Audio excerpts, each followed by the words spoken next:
Easy.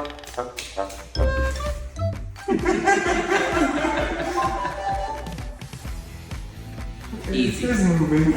Easy, guys. Yes. Come on. Use your head. Okay. That was your... Read the instructions.